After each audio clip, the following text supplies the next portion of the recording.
Hello दोस्तों, स्वागत है आपका आपके YouTube चैनल यूनिक पाठशाला 2.5 में। आज हम लोग रीजनिंग में अगला टॉपिक देखेंगे डाइस के बारे में। सबसे पहले हम लोग देखेंगे कि डाइस किसको बोलते हैं।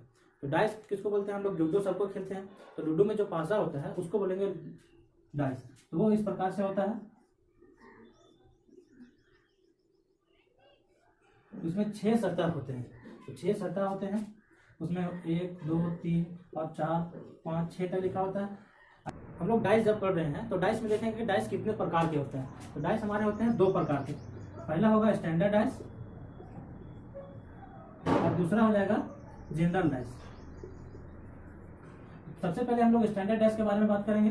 तो स्टैंडर्ड डाइस उसको बोलेंगे जिसमें 6 सतह तो होंगे ही। डाइस में हम लोग पहले देखे 6 सतह है, और उसमें जो विपरीत सतह होंगे, जो यहाँ दिख रहा है उसका विपरीत सतह, तो विपरीत सतहों का योग जो होगा, विपरीत सतहों का योग हमेशा 7 होगा। विपरीत सतहों का योग हमेशा 7 होगा, तो उसको बोलेंगे हम लोग स्टैंडर्ड डैश।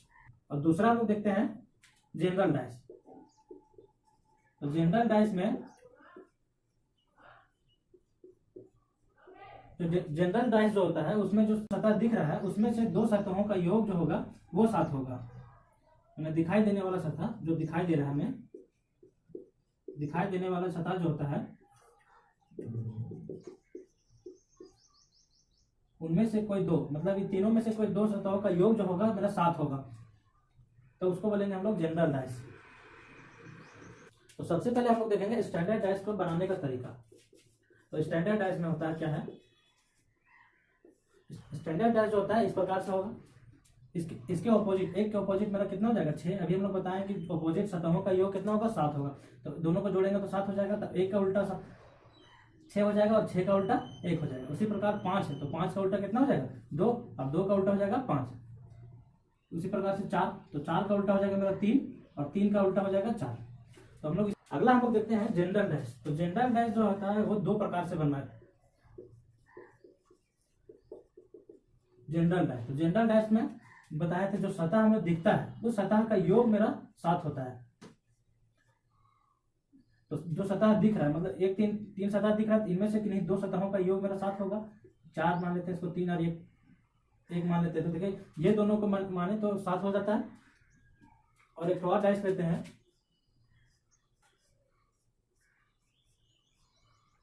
इसमें भी 4 3 और 5 मान लेते हैं, तो ये दोनों मेरा सेम हो गया। लेकिन इसमें पहला जनरल डाइस में पहला तरीका ये बोलता है कि जब 2 सतह दोनों डाइस में सेम हो तो ये तीसरा जो सतह दिख रहा है ना वो ऑटोमेटिक एक दूसरे के ऑपोजिट हो जाता है।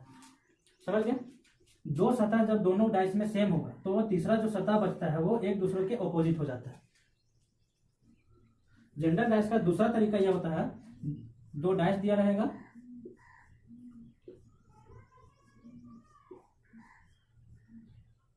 इसमें से होता है कि किसी एक सतह का जो मान होता है वो सेम होगा तब।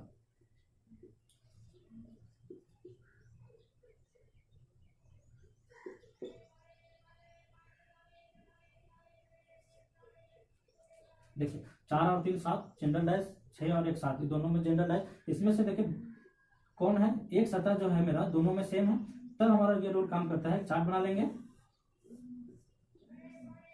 अब देखेंगे जो जो दोनों में सेम होगा उसको हम लोग पहले लिख लेंगे। 3 दोनों में सेम है, 3 लिख लिए। अब आगे देखेंगे 3 के बाद फिर हम लोग क्लॉकवाइज जाएंगे। क्लॉकवाइज क्या होता है, जिस प्रकार से घड़ी जो है, घड़ी का सुई 12 से 1 से होते हुए ऐसे जाता है, इस प्रकार से जाता है, तो हमें भी उसी प्रकार से जाना है इसमें। तो 2 के 3 है, तो 3 के बाद हम लोग कहाँ गए 2 के पास, तो 3 के बाद 2 आया।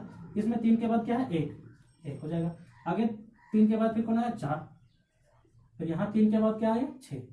तो इस प्रकार हम देखेंगे कि हम लोग पहले बताया था कि डाइस में 6 अंक होते हैं, तो इसमें देखेंगे जो मिसिंग है उसमें से एक तो यहाँ पे लिख देंगे, यहाँ पे यहाँ दोनों की सिंग है, तो कौन सा मिसिंग है 1 2 3 4 5 नहीं है, तो यहाँ 5 हो गया।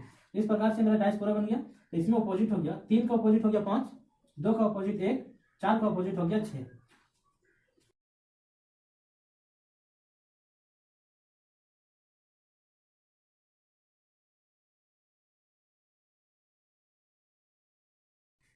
हम लोग आगे देखते हैं डाइस में एक और प्रकार से क्वेश्चन आता है।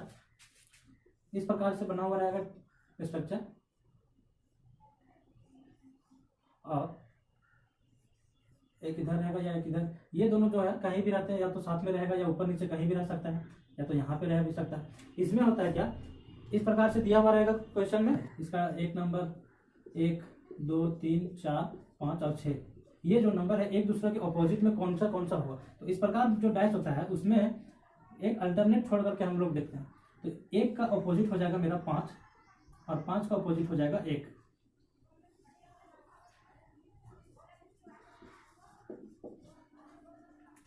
एक का ऑपोजिट क्या हो जाएगा 5 और 5 का ऑपोजिट हो जाएगा 1। तो उसी प्रकार से 3 का ऑपोजिट हो जाएगा ये 6 और 6 का ऑपोजिट हो जाएगा 3। तो फिर बच गया मेरा ये 2 और 4। तो 2 और 4 में 2 इसका ऑपोजिट हो जाएगा और ये इसका ऑपोजिट हो जाएगा। तो अभी हम लोगों ने देखा कि डैश को कितने प्रकार से, मतलब कौन से टाइप होते हैं। अब हम उसमें से देखेंगे क्वेश्चन बनाने का तरीका। हम लोग स्टार्ट करते हैं पहला क्वेश्चन से। पहला क्वेश्चन दिया हुआ है कि what number is opposite of 3। इसमें पूछ रहा है कि 3 का ऑपोजिट क्या होगा। तो 3 का ऑपोजिट क्या होगा, उसके लिए हम इनमें से कोई भी डैश उठा लेंगे, कोई भी 2 डैश को हम लोग लेते हैं, इसको और इसको। तो सबसे पहले हम लोग चार्ट बनाएंगे। तो दोनों में क्या समान है 2, तो 2 को यहां लिखेंगे। उसके बाद 2 के बाद हम लोग क्या करते हैं, क्लॉकवाइज चलना है हम लोग। तो क्लॉकवाइज चलेंगे। 2 के बाद क्या आ रहा है 6, इसमें 2 के बाद क्या आ रहा है 5, फिर आया 3 और इसमें फिर आया 2 के बाद 5, फिर 5 के बाद 4। तो अब जो मिसिंग अक्षर है उसको लिखेंगे, यहाँ 1 नहीं है, 1 हो गया। अब देखेंगे कि कौन पूछा क्वेश्चन है 3 का ऑपोजिट क्या है। तो 3 का ऑपोजिट क्या हो गया 4, 3 का ऑपोजिट हो गया 4, तो जो ऑप्शन नंबर बी में है।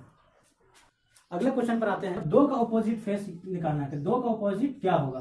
तो सबसे पहले हम लोग 2 डाइस उठाएंगे, जो जिसमें एक फेस या 2 फेस सेम होगा, तो हम लोग इसको उठाते हैं, तीसरा चौथा को। देखिए 3 और 3 दोनों में सेम है, तो सबसे पहले चार्ट बनाना। अब जो सेम है उसको यहाँ पे लिखेंगे। तो सेम है 3 को लिख दिए। 3 के बाद क्या जाना था हमके, क्लॉकवाइज, तो क्लॉकवाइज चलेंगे। तो 3 के बाद क्लॉकवाइज जाने पर क्या मिला 4, यहाँ 3 से गए तो 1, अब यहाँ 4 से गए तो आया 5, और यहाँ फिर हम 3 से गए 1, फिर आया 2। अब मिसिंग सा कौन सा नंबर 1 2 3 4 5 6 नहीं है, तो 6 यहाँ लिख देते हैं हम लोग। अब हमने पूछा है क्वेश्चन कि 2 का ऑपोजिट क्या होगा। तो 2 का ऑपोजिट क्या होगा, 2 का ऑपोजिट मेरा 5 होगा। तो 2 का ऑपोजिट कितना हो गया 5, तो 5 मेरा ऑप्शन नंबर सी। अगले क्वेश्चन पर आते हैं। तो अगला क्वेश्चन क्या बोल रहा है, 2 पोजिंग जो है मेरा ऊपर रहता है, 3 डाइस जो है उसमें 3 बोला है ऊपर रहेगा, तो इसका नीचे मतलब इसका ऑपोजिट फेस में क्या होगा। तो सबसे पहले हम लोग इसमें जांच करते हैं कि ये मेरा स्टैंडर्ड डैश है या तो जनरल डैश है। तो स्टैंडर्ड डैश के लिए हमने बोला था कि ऑपोजिट फेस उसका साथ होना चाहिए। तो ऑपोजिट फेस जो हमने देखा इसमें तो हो सकता है, लेकिन ये जो 6 और 1 7, ये मेरा जो दिख रहा है फेस, दिखाई देने वाला फेस में साथ हो रहा है, उसका मतलब हो गया कि ये मेरा जनरल डैश का यूज कर रहा है। तो जनरल डैश में हम लोग बनाते हैं कि 3 का ऑपोजिट क्या होगा। तो 3 का ऑपोजिट के लिए सबसे पहले तो जो दोनों में समान है उसको लिखेंगे। तो दोनों में कौन सेम है 6, तो 6 यहाँ हो गया, यहाँ भी हो गया 6। अब 6 के बाद हम लोग जाएंगे क्लॉकवाइज। तो क्लॉकवाइज इस प्रकार से, इसमें भी और इसमें भी। तो क्लॉकवाइज तो 6 के बाद क्या आएगा, पहले 4, इसमें 6 के बाद आया 1, फिर 6 के बाद आया 5, फिर यहाँ 6 के बाद आएगा ये 3। तो अब हमको बोला है कि 3 नंबर है, 3 मेरा अगर टॉप पर है मतलब 3 ऊपर है, तो उसका नीचे क्या होगा, यानी 3 का ऑपोजिट क्या होगा। तो 3 का ऑपोजिट क्या हो जाएगा 5। तो 5 मेरा ऑप्शन नंबर सी, ये भी मेरा option number C is the correct answer. Question देखते हैं। अगला क्वेश्चन बोल रहा है कि 6 का ऑपोजिट क्या होगा। तो ये जो पहला को और तीसरा को, तो पहला और तीसरा लेते हैं। तो डब्बा बनाए, पहले जो समान है उसको लिखेंगे। समान क्या है 6, इसमें भी 6।